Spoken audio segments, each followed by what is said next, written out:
À l'heure où la planète multiplie les alertes face au dérèglement climatique, le Gabon s'affirme comme une singularité. Pays souvent discret dans les grands débats internationaux, mais dont la forêt joue un rôle majeur dans la stabilité climatique mondiale. Près de 88% du territoire national est couvert d'un manteau forestier quasi continu, l'un des plus préservés du bassin du Congo. Il y a deux grands blocs à travers le monde, notamment les forêts amazoniennes et puis les forêts du bassin du Congo, dont fait partie déjà le Gabon. Et donc, le Gabon, avec sa couverture estimée aujourd'hui entre 85 et 88% selon les sources, eh bien, constitue effectivement un grand puits de carbone.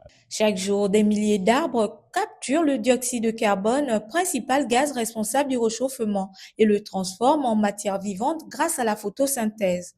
Une mécanique silencieuse, invisible à l'œil nu, mais essentielle à l'équilibre de l'atmosphère. Et il est prouvé qu'effectivement, le Gabon séquestre assez de carbone déjà avec la mise en place en 2002 des 13 parcs nationaux, donc où il n'y a pas d'activité anthropique à proprement dit. Et donc, ça fait déjà des gros puits de carbone dans 11% du territoire, des gros puits de carbone qui sont là. Et le Gabon, déjà, comme vous le savez, a été plébiscité pour sa gestion de la biodiversité à travers le monde. Et il y a même eu des prix que nous avons eus. Et donc, c'est pour dire qu'effectivement, le Gabon joue un grand rôle important dans le cadre de la séquestration du carbone à travers le monde. Mais derrière cette performance environnementale se cache une réalité scientifique complexe. Lorsqu'on parle d'absorption du carbone, il faut d'abord noter ici que nous parlons du dioxyde de carbone, le CO2.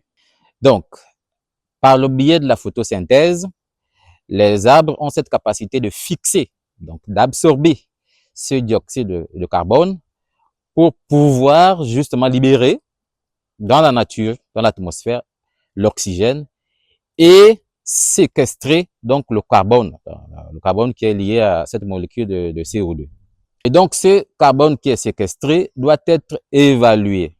Et là, donc, on doit mesurer la biomasse pour qu'on sache exactement quelle est la quantité de carbone qui a été séquestrée au niveau des arbres, donc au niveau de la forêt en général. Aujourd'hui, préserver la forêt n'est plus seulement un impératif environnemental, c'est un choix économique, une vision stratégique et une responsabilité politique.